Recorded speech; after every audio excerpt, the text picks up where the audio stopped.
Channel को subscribe करो पहले। हाँ जल्दी करो, मुझे पता है कि आप लोग नहीं करते, वीडियो देखते लेकिन पागलों जैसा व्यवहार कर रहे हैं, बौखला गए।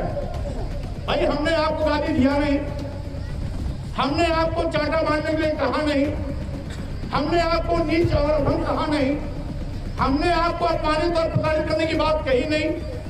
हमने तो केवल ये कहा कि धर्म के नाम पर इस देश की महिलाओं, आदिवासियों, दलितों, पिछड़ों को कहीं जाति सूचक शब्दों का प्रयोग करके नीच कहना, अधम कहना, कहीं महिलाओं को और शूद्र समाज को प्रताड़ित करने की बात करना, कहीं पर विद्वान होने के बावजूद भी इनको सम्मान न देने की बात करना, आखिर ये कहां का धर्म है?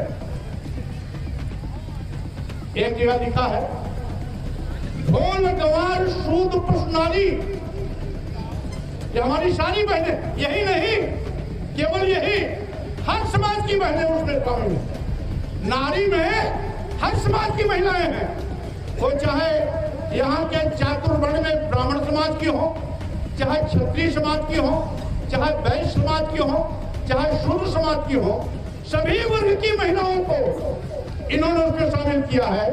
ढोल गंवार शूद्र पुष्णाली सकल ताड़ना के अधिकारी, ताड़ना, प्रताड़ित करना।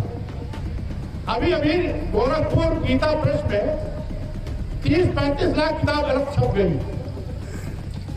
केवल एक शब्द बदलने के कि ताड़ना का अर्थ शिक्षा हो गया।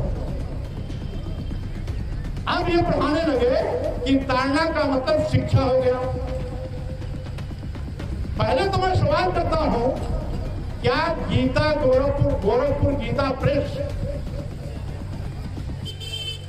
शब्द का अर्थ बदलने में सक्षम अथॉरिटी है? नहीं है। जब सक्षम अथॉरिटी है नहीं, तो आप ताड़ना का शिक्षा कैसे कर सकते हो? जबकि आपकी ही गीता प्रेस की जितनी पुरानी छपी हुई किताबें हैं, रामचरितमानस की, उसमें सब में ताड़ना का अर्थ है मारना, पीटना, प्रताड़ित करना। और आज भी रामचरितमानस की एक चौपाई और है जिसमें ताड़न का अर्थ अभी भी मारना, पीटना दर्शाया गया है। नए एडिशन में भी वो लिखा हुआ है, जिसमें है शापत ताड़त पुरुष कहंता, शापत ताड़त पुरुष कहंता, पूजे विप्र कहा सब संता। तो यहां पर ताड़न का मतलब आज भी मारना पीटना, तो वहां ताड़ना का कैसे बदल गया? अच्छा मान लीजिए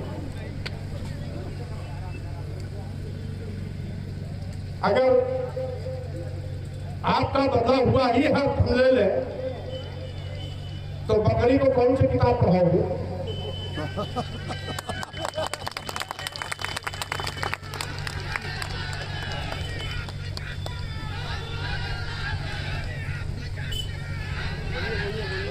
गधे घोड़े खच्चर को किस स्कूल में पढ़ाने का काम करोगे? भैंस गाय ऊंट को किस स्कूल में भेज के पढ़ाने का काम करोगे? अरे माननीय मुख्यमंत्री जी, आप गौशाला बेकार खुलवाए हैं, इन सारे जानवरों को स्कूल में भेजिए पढ़ने के लिए और जानवरों को स्कूल में पढ़ाने का काम करिए। जिंदाबाद जिंदाबाद संघर्ष करो, हम तुम्हारे साथ हैं। प्रताप मौर्य संघर्ष करो, हम तुम्हारे साथ हैं। इसलिए आप जितना भी रंग बदलोगे उतने बुरी तरह फंसोगे। सीधे सीधे बात मान लो कि नीच कहना, अधम कहना, गाली देना, अपमानित करना, प्रताड़ित करना धर्म का हिस्सा नहीं है। इसको हम संशोधित करने जा रहे हैं। हमने तो रामचरितमानस पर सवाल नहीं उठाया ना, हमने तो कुछ चौपाई के हिस्से में उठाया। और एक जगह लिखे हैं, धर्म तो सबको बराबर मानता है ना। हमसे कुछ धर्म के ठेकेदार कहते हैं, भाई आपने कुरान पर कोई बात नहीं कही, इस्लाम पर कोई बात नहीं की। हमने कहा भाई हम अगर इस्लाम धर्म में पैदा हुए होते और कुरान में कोई बुराई होती तो हम सवाल जरूर उठाते। हर धर्म को मानने वाला, हर धर्म को मानने वाला अपने धर्म की अच्छाइयों को और अपने धर्म की बुराइयों को सीना ठोक करके कह सकता है। अच्छाइयां हैं हम तारीफ करेंगे, बुराइयां हैं उसको इंगित करेंगे। इसलिए जब हम इस धर्म में पैदा हुए हैं तो दूसरे धर्म की बात हम क्यों करें? हमारा तो भारतीय संविधान अब तो सभी धर्मों को बराबर कहता है। पंथ निरपेक्ष देश है, धर्म निरपेक्ष देश है। इसलिए हमारा जो भारतीय संविधान कहता है हिंदू मुस्लिम सिख ईसाई सब है आपस में भाई भाई। अब भारतीय संविधान का अनुच्छेद 15 जो समता का अधिकार देता है, बराबरी का अधिकार देता है, उसकी स्पष्ट व्याख्या है कि अनुच्छेद 15 में इस बात की स्पष्ट व्याख्या है कि वर्ण, धर्म, जाति, लिंग और जन्म स्थान के आधार पर किसी के साथ कोई भेदभाव नहीं हो सकता। बाबा साहब डॉक्टर अम्बेडकर ने अपनी संविधान सभा में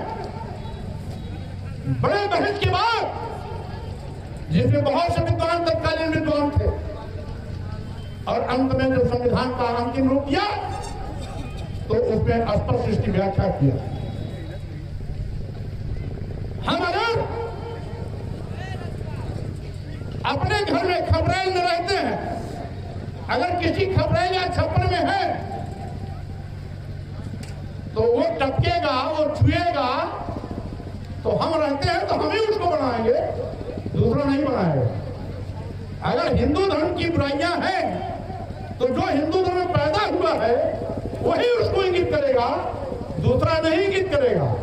दूसरा इंगित करेगा तो आईपीसी की धाराओं में कोई गैर कानूनी हो जाएगा, और कोई उसी धर्म का उस ओर इंगित करता हो तो गैर कानूनी नहीं होगा, ये माननीय उच्च न्यायालय भी कहता है।